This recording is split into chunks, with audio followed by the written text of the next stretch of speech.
اللہ جل شانہ ارشاد فرماتا ہے ان الشیطان للانسان لکم عدو فاتخذوه عدوا. کیا ارشاد فرمایا کہ بے شک شیطان تمہارا دشمن ہے، انسان کا دشمن ہے، اسے اپنا دشمن ہی بناؤ. ہمیں کیا کرنا ہے کہ شیطان کو اپنا دشمن ہی سمجھنا ہے، اسے اپنا دشمن ہی بنانا ہے. اب دشمن بناؤ تو دشمن تو وہ پہلے سے ہے، اب اس کو اور مضبوط دشمن کیسے بنائیں؟ تو اللہ کی عبادت کر کے، اللہ کی فرما برداری کر کے اس دشمن کا مقابلہ کرو. گناہوں سے بچ کر کے اور نیکی کا راستہ اختیار کر کے رسول کائنات فخر موجودات شاہ کونین صلی اللہ علیہ وسلم کے طریقے کو اپنا کر کے، آپ کی تعلیمات کو فالو کر کے، آپ کی تعلیمات کے مطابق چل کر کے ہمیں اپنے اس دشمن سے مقابلہ کرنا ہے. ورنہ ہم رسول کائنات فخر موجودات شاہ کونین شاہ طیبہ تمام کائنات کے خزانوں کے مالک و مختار حضور سید عالم صلی اللہ علیہ وسلم کے راستے سے جو ہٹے، آپ کے در سے جو ہٹے، آپ کے دامن کو چھوٹا ہم سے، تو یاد رکھیں ہمارا سب کچھ برباد ہو جائے گا. ہمارا دشمن ہم سے سب کچھ چھین لے گا. ہمارا دشمن شیطان ہمارے سارے اعمال کو تباہ و برباد کرا دے گا اور ہم کو پتہ تک نہیں چلے گا. اس لیے اس دشمن سے ہمیں بچنا ہے، اور وہ دشمن اتنا خطرناک ہے کہ وہ ہر طرف سے، جس طرف سے چاہتا ہے وہ آپ پر حملہ کرتا ہے. اور کیا آپ نے دیکھا وہ دنیاوی دشمن کی طرح نہیں کہ وہ آپ سے مال چھینے گا، وہ آپ سے پیسہ چھینے گا، وہ آپ سے جان و جلال چھینے گا. نہیں، وہ دشمن یہ ہے کہ وہ آپ کے ایمان پر ڈاکہ ڈالنے کی کوشش کرے گا، آپ کے ایمان کو چھیننے کی کوشش کرے گا، آپ کو جو ہے بے ایمان مرتد کرنے کی کوشش کرے گا کہ آپ ایسے گناہوں میں مبتلا ہوں جو آپ کو کفر تک لے جائیں. اور آپ کا جیسے ہی ایمان گیا پھر وہ نہ کبھی تمہارے کام آنے والا ہے، کیونکہ شیطان انسان سے کفر کراتا ہے، اور جب انسان کفر کر لیتا ہے تو وہ کہتا ہے میں اس سے بری ہوں. وہ آج بھی تم سے بری ہے، کل بھی بری رہے گا. بس وہ چاہتا ہے کہ وہ تم سے تمہارا ایمان چھین لے. تو اس دشمن کا مقابلہ رسول کائنات فخر موجودات کی فرما برداری کر کے ہمیں کرنا ہے. اور وہ ایسا خطرناک دشمن ہے. ایک واقعہ ہے، رسول کائنات فخر موجودات شاہ کونین صاحب طیبہ صلی اللہ علیہ وسلم نے ارشاد فرمایا، ہم عاشقوں کی جان رسول کائنات فرماتے ہیں کہ بنی اسرائیل میں ایک عابد رہتا تھا. ایک عابد تھا، بڑا عبادت گزار تھا، اس کے ذوق و تقوی کا تمام میں شہرت تھا، تمام میں اس کے چرچے تھے کہ بڑا عبادت کرنے والا ہے، بڑا تقوی والا ہے. اب شیطان نے چاہا کہ یہ بڑا عبادت گزار ہے، بڑے چرچے ہیں، کسی طرح مجھے اس کا ایمان برباد کرنا ہے، مجھے کسی طرح اس کا ایمان چھیننا ہے. تو اس نے جو ہے ایک لڑکی کو پیٹ کی بیماری میں مبتلا کر دیا. بڑے غور کے ساتھ سنیں، آج ہمارے ساتھ بڑے معاملات ہیں جن کی وجہ سے آج ہماری قوم کی بہت سی بیٹیاں اور بیٹے ایمان سے ہاتھ دھو بیٹھے ہیں اور وہ اپنی زندگی اور آخرت کو تباہ و برباد کر بیٹھے ہیں. تو آقا علیہ الصلوۃ والتسلیم کے پیارے دیوانوں، اس شیطان نے چاہا کہ میں اس عابد اور ظالم کے ایمان کو چھینوں گا اور اسے تباہ و برباد کر دوں گا. تو اس منصوبے کو پورا کرنے کے لیے اس نے ایک لڑکی کو پیٹ کی بیماری میں مبتلا کر دیا، اور اس کے گھر والوں کے ذہن میں، دل میں یہ بات ڈالی کہ اس کا علاج اس عابد کے علاوہ کوئی نہیں کر سکتا، کوئی اس لڑکی کا علاج اس عابد کے علاوہ کر ہی نہیں سکتا، ناممکن ہے. اب اس کے گھر والے اس لڑکی کو لے کر کے عابد کے پاس پہنچے. عابد نے بہت منع کیا کہ اس کا علاج نہیں کروں گا، لیکن ان کا اصرار دیکھ کر کے، ان کی التجا دیکھ کر کے اس کا دل پسیر گیا، اور اس نے اس لڑکی کو اپنے پاس رکھ لیا علاج کرنے کے لیے. اب وہ لڑکی جب بھی اس عابد کے پاس جاتی تو شیطان اس کو بڑے خوش آئند انداز میں، بڑا بہترین اس کو اس کے سامنے پیش کرتا. اللہ اکبر، حشر یہ ہوا کہ اس عابد کا اس لڑکی کے ساتھ خیانت کا ارادہ ہوا اور وہ زنا کر بیٹھا. اللہ، وہ زنا کر بیٹھا. اب اس کے دل میں عابد کے شیطان نے یہ بات ڈالی کہ تیرے ظلم و ارتکاب کا دنیا میں چرچا ہے، اگر اس بات کا پتہ چلا تو میں بڑا بدنام ہو جاؤں گا. ایسا کرتا ہوں کہ اس لڑکی کو مار کر کے، اس لڑکی کو قتل کر کے دفن کر دیتا ہوں. اب اس عابد نے اس لڑکی کو جو ہے قتل کر کے اور اس کو دفن کر دیا. اب شیطان نے کتنے کام انجام دیے، یہاں تک دو دے چکا. ایک تو اس کو خوش آئند انداز میں پیش کر کے اس سے زنا کرایا. دوسری بات یہ ہے کہ پھر اس انسان سے، اس عابد سے اس کا قتل بھی کرا دیا. اب زنا اور قتل کا گناہ بھی اکٹھا ہو گیا. اب یہی شیطان اس کے گھر والوں کے دل میں بات ڈالتا ہے. کبھی اس عابد نے کہا کہ اس لڑکی کا انتقال ہو گیا ہے تو پھر شاید اس عابد نے اس لڑکی کو مارا ہوگا. اب وہ آئے، اس کے ساتھ مار پیٹ کی اور اس سے اقرار کرا لیا کہ ہاں میں نے ہی، اس عابد نے اقرار کیا اس لڑکی کو مارا ہے. اب اس کو پکڑ کر کے بادشاہ کے دربار میں لے گئے اور اس کو قصاص کے لیے، قصاص کہتے ہیں کوئی کسی کو قتل کر دے تو اس کے بدلے میں اس کو بھی قتل کیا جائے. تو اس کو بادشاہ کے پاس لے گئے. جب اس کو پھانسی دی جانے لگی تو اس وقت شیطان آیا اور اس عابد سے کہنے لگا، اپنا آخری حربہ اپنانے لگا، کہنے لگا دیکھ اس لڑکی کو پیٹ کی بیماری میں مبتلا میں نے کیا تھا اور تجھ سے تیرے دل میں گناہوں کی بات میں نے ڈالی تھی اور اس کے گھر والوں کو بھی میں نے یہ بات ان کے ذہن میں ڈالی کہ تو نے اس لڑکی کا قتل کیا ہے. میں تجھ کو بچا سکتا ہوں پر ایک شرط ہے، ایک بات تجھے میری ماننی پڑے گی. اس نے عابد نے کہا کیا بات ہے؟ کہنے لگا تو مجھے صرف 2 سجدے کر لے، میں تجھے یہاں سے بچا لوں گا. اس عابد نے اس کو سجدہ کر لیا. اب سجدہ کر لیا، ایمان ختم، مرتد ہو گیا، ایمان ختم ہو گیا. اب وہ شیطان کہتا ہے جب میرا کام ختم ہوا اب میں تجھ سے بری ہوں. اس کا ایمان چھین لیا اور پھر چلا گیا. یہی حالت آج ہماری بھی ہے. اس واقعے سے ہم یہ عبرت حاصل کریں. آج جو ہم شیطان کی پیروی کر کر کے اور جو ہے گناہوں کی زندگی گزار رہے ہیں، آج جب ہم نماز چھوڑتے ہیں تو بڑا ہمیں اچھا محسوس ہوتا ہے. آج آپ لوگ نماز چھوڑ کر کے جب بیٹھے ہوئے چراغے پر بات کرتے ہیں تو بڑا مزہ آتا ہے کہ اس کی جو ہے اس کی بڑی مذاق کر رہی ہے، ارے اس کو ہم نے ذلیل کر دیا. بہت ہنسی اور مذاق کی باتیں چل رہی ہیں، دیکھو وہ ہمارے سامنے بول بھی نہیں سکا. آج ہم نماز چھوڑ کر کے بڑے خوش ہوتے ہیں، لیکن آپ جانتے ہیں یہ آپ خوش نہیں ہو رہے بلکہ آپ کا دشمن شیطان آپ کو خوش کرا رہا ہے. وہ خوش ہو رہا ہے کہ اس نے آپ کو نماز چھوڑنے کے گناہ میں مبتلا کر دیا اور وہ کامیاب ہو گیا کہ اللہ کی بارگاہ میں تمہیں سر نہیں جھکانے دیا.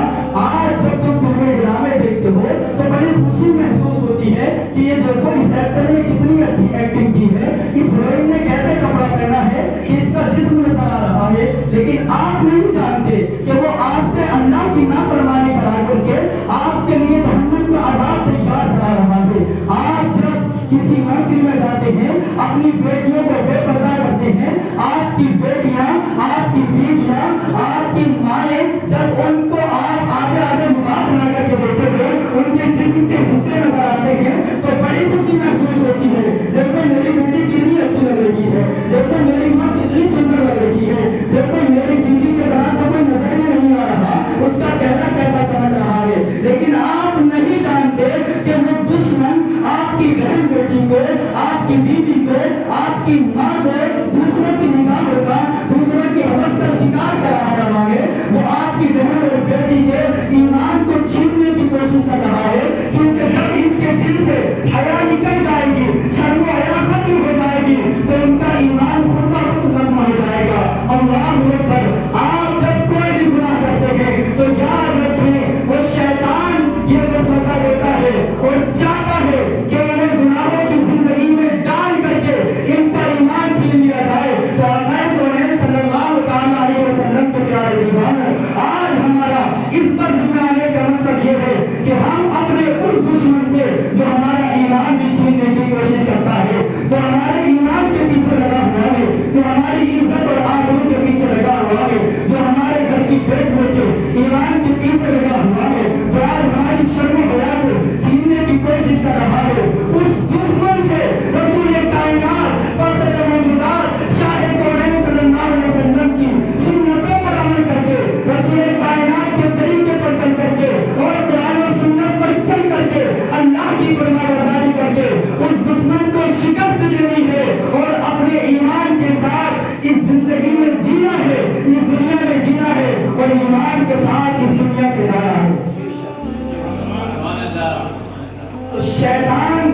کے پیروکار نہ بنے.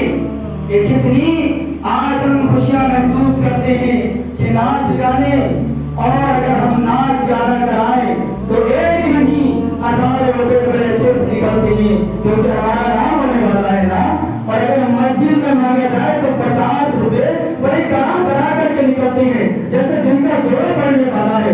تو یہ کیا چیز ہے یار؟ ایمان والوں کی شان یہ نہیں، آپ کی شان یہ نہیں کہ آپ نچنیوں پر نوٹ لٹائیں.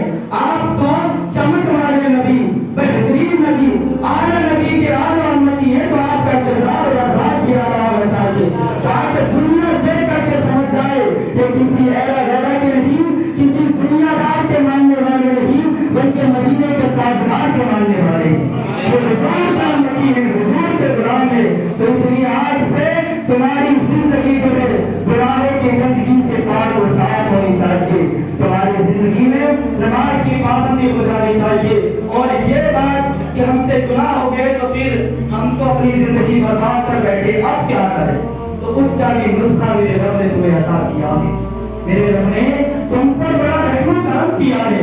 یار کوئی ہو تو جو اتنا رحم کرے.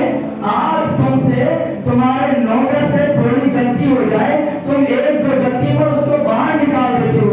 چل تو میرے کسی کام کا نہیں، تم نے میرا سارا کام خراب کر دیا، تو میری بات نہیں مانتا، تو میری نافرمانی کرتا ہے. لیکن تمہارا رب کتنا قریب ہے کہ تم نے ساری زندگی گناہ کیے اور پھر توبہ کر لی تو تمہارا رب تمہیں اتنا انعام عطا کرتا ہے. فَأُولَٰئِكَ يُبَدِّلُ اللَّهُ سَيِّئَاتِهِمْ حَسَنَاتٍ، تمہارے گناہوں کو بھی نیکیوں میں تبدیل فرما دے. ہے کوئی ایسا جو اتنا کرم کرے کہ نیکیوں کو، گناہوں کو بھی نیکیوں میں تبدیل فرما دے؟ آقا صلی اللہ علیہ وسلم کے پیارے دیوانوں، اب ہم سے گناہ کیسے چھوٹے گی؟ ہمیں لت پڑ گئی ہے. ہم لوگوں میں بیٹھتے ہیں تو سوچتے ہیں کہ اتنے بڑا مجمع ہے، اگر یہاں پر کوئی غلط بات کرتا ہوں تو لوگوں کے نظروں میں برا ہو جاؤں گا. برا ہونے کا خوف ہمارے دل میں ہے. یہی خوف ہمارے دل میں اگر آ جائے کہ کوئی نہیں دیکھ رہا، کوئی ناراض ہو یا نہ ہو، اللہ ناراض ہو جائے گا، تو یقین مانو ہماری زندگی گناہوں سے پاک و صاف ہو جائے گی. اور تمہیں پھر کسی سے ڈرنے کی ضرورت کیا ہے؟ تم اللہ پر ایمان رکھنے والے ہو، ایک رب پر ایمان رکھتے ہو، اپنے نبی کے ماننے والے ہو. تمہارے نبی کی تعلیم ہے کسی سے ڈرنا جھکنا نہیں ہے. اور یہ بات بھی ذہن میں رکھیں کہ دنیا کا خوف نہیں رکھنا اپنے دلوں میں. بس بات یہ ہے جو اللہ ارشاد فرماتا ہے، فَلَا تَخَافُوهُمْ وَخَافُونِي إِن كُنتُم مُؤْمِنِينَ. اگر تم مومن ہو تو مجھ سے ڈرو، لوگوں سے نہیں. تو اللہ کہہ رہا ہے مجھ سے ڈرو، لوگوں سے نہ ڈرو. تو ہمیں لوگوں کا ڈر نکالنا ہے اور اللہ سے ڈرنا ہے. اور جب اللہ کا ڈر اور اللہ کا خوف ہمارے دل میں آ جائے گا تو پھر سارے خوف ہمارے دلوں سے نکل جائیں گے، سارے گناہ ہم سے چھوٹ جائیں گے، اور ایک ایسی زندگی ہماری شروع ہوگی کہ ہمارے کردار سے ایسی خوشبو آئے گی کہ جو ہمارے پاس بیٹھے گا وہ بھی خوشبو محسوس کرے گا، وہ بھی نیکیوں میں مبتلا ہو جائے گا، گناہوں سے بچ جائے گا. آپ صحبت اچھے لوگوں کی اختیار کریں، اچھے نیک پرہیزگار لوگوں کے پاس بیٹھیں. کیونکہ یاد رکھیں، آپ اگر آگ کی بھٹی کے پاس بیٹھ جائیں، کسی لوہار کے پاس، آپ آگ نہ جلائیں لیکن دھواں اڑ کر کے، چنگاری اڑ کر کے آئے گی، آپ کے لباس کو جلا دیں گے. تو آپ برے لوگوں میں بیٹھتے ہیں، آپ شرابیوں میں بیٹھتے ہیں، شراب نہ پیئے، لیکن یاد رکھیں اگر وہ 4 شراب پینے والے ہیں تو 5واں شراب پینے والا وہاں پر بنا دیں. وہ گناہوں کی گندگی میں، برائی میں تمہیں بھی اپنے پاس کھینچ لے گی. تو ان لوگوں کی صحبت چھوڑ دیں، اچھے لوگوں کی صحبت اختیار کریں. آپ کسی عطر والے کی دکان میں جائیں، عطر کپڑوں پہ نہ لگائیں، خوشبو آئے گی. علماء کی محفل میں بیٹھیں گے، بزرگوں کی محفل میں بیٹھیں گے، اچھے لوگوں کے پاس بیٹھیں گے، اچھے نہ صحیح لیکن انشاءاللہ اللہ ان کی برکت سے دل میں اچھا ضرور بنا دے. کیونکہ آپ نے سنا ہوگا کہ سونار کا جو ہے پورا بھی لوہار کے دکاندار کے بادام سے زیادہ مہنگا بکتا ہے. مکھی اگر سونا تولنے والے ترازوں میں بیٹھ جائے سونے کے ساتھ اس کی قیمت بڑھ جاتی ہے، اور سبزی کے ساتھ بیٹھے تو کیا قیمت پڑے گی؟ کیا؟ تو قیمتی لوگوں کے ساتھ بیٹھیں، دوست بہترین دوست بنائیں. آقا ارشاد فرماتے ہیں کہ انسان اپنے دوست کے دین پر ہوتا ہے، اسے دیکھنا چاہیے کہ وہ دوستی کس سے کر رہا ہے۔ ہمارا دوست شرابی ہے، دواری ہے، دعا کھیلنے والا ہے، غلط کام کرنے والا ہے، غلط نظری عورتوں پہ کرنے والا ہے، تو ہم بھی ایسے ہی بن جائیں گے۔ تو ان کی صحبت چھوڑ دیں، اچھے دوست بنیں اور اچھے دوست بنائیں۔ اگر آپ خود ہیں تو اپنے اندر ایسی کوالٹی پیدا کریں کہ آپ کو دیکھ کر کے دوسرے لوگ اللہ اور اس کے رسول کے نزدیک ہو جائیں۔ آقا علیہ الصلوۃ والتسلیم کے پیارے دیوان اور پیغام یہی ہے کہ ہمیں اس دشمن سے مقابلہ کرنا ہے، اور کبھی ڈر اور خوف کو تمہارے سینے میں پیدا نہیں ہونا چاہیے۔ اور دوسری بات، ایک اور اہم بات یہ ہے، آج ہماری کمزوری کی وجہ کیا ہے؟ کیا ہماری کمزوری کی وجہ یہ ہے کہ ہمارے پاس مال و دولت حکومت نہیں؟ بات یہ ہے کہ ہمارے آقا کی شان میں گستاخی ہو اور ہم کان بند کر کے سن لیں تو پھر ذلیل ہونا تمہارا مقدر ہوگا۔ آپ گستاخی ہوتی ہے تو لوگ حضور کے کردار کو پیش کرتے ہیں، حضور نے ایسا کیا ویسا کیا، بالکل میرے نبی نے کیا، لیکن وہ حضور کی بات تھی، حضور نے ظلم و ستم برداشت کیے۔ لیکن آج تمہارے اوپر ظلم ہو، تمہارے باپ کو تمہارے سامنے کوئی گالی دے، پھر کہنا کہ ایسی بات ہے، تب ہم مانیں گے۔ تو اس کی گردن پکڑ لو گے، اس کو مارنے کی کوشش کرو گے، تو حضور کی ذات، حضور کی شان تو تمہارے باپ کیا، ساری دنیا حضور کے نارائن پر لگنے والی خاک پر قربان۔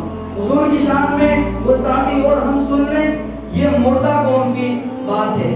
اور امام غزالی فرماتے ہیں کہ جو قوم اپنے نبی کی گستاخی برداشت کرے، اس کے نبی کو گالیاں دی جائیں اور یہ خاموشی سے سنتی رہے، پھر اس قوم کو چاہیے کہ وہ انتظار کرے کہ ان کے بچوں کے تھیپڑے اڑا دی جائیں گے، ان کی بہن بیٹیوں کو، ان کی خواتین کو بے عزت کیا جائے گا۔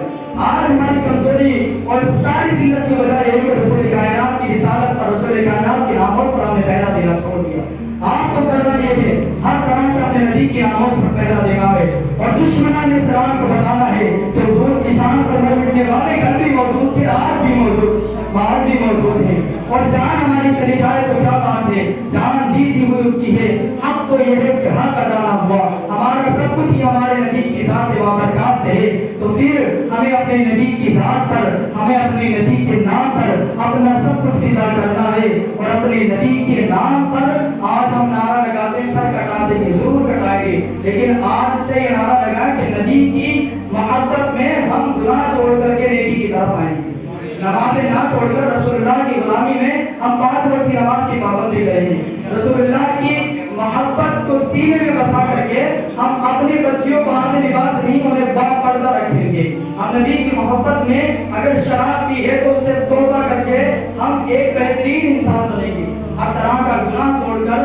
اپنے رب کے فرمانبردار رسول اللہ کے وفادار بنیں گے، اور جس دن آپ یہ بن گئے تو کامیابی آپ کا مقدر ہوگی، کیونکہ ان کے جو ہم غلام تھے، خلق کے پیشوا رہے، ان سے جو پھرے جہاں پھرا، پھر آئی کمی وقار میں، جب تک ہم رسول اللہ کی مارنے والے تھے، اپنے نبی کی ذات پر جو نبی کی ناموس پر پہرا دینے والے تھے، فرمانبردار تھے، ان کی غلامی ہمارے دلوں کے اندر تھی، ان کے ہم غلام تھے، جب تک ہم تمام کائنات کے پیشوا رہے، ان سے پھرے تو پھر سب کچھ ہم سے روٹ گیا، زمانہ روٹ گیا، آپ بھی صبر وقار چاہیے تو نبی کی غلامی کرنی ہوگی۔ اللہ جل شانہ ہم سب کو سچا عاشق رسول بنائے، ہم سب کو گناہوں کی زندگی سے، گناہوں کی آلودگی سے پاکی پاک اور صاف فرمائے، ہمارے اعضائے بدن کو گناہوں کی گندگی سے پاک اور صاف فرمائے، اور ہمیں اپنا فرمانبردار، اپنے نبی کا وفادار بنائے۔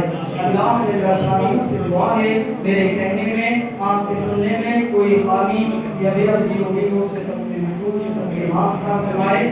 یہ بات یاد رکھیں، نماز نہیں چھوڑنی اور لوگوں کو ہدایت اور دینا ہے، برائی سے روکنا ہے، تبھی آپ کا یہاں بنانا کامیاب ہے، ورنہ کوئی فائدہ نہیں، 4 گھنٹے پروگرام کو باتیں ہوں، کوئی مطلب نہیں۔ اس لیے آپ سب کو یہ بات یاد رکھنی ہے، برائی جہاں دیکھیں اسے روک دیں اور بھلائی کے لوگوں کو حکم دیں۔ اللہ تعالیٰ شاہ ہم سب کو عمل کرنے کی توفیق عطا فرمائے۔ تو ہماری یہ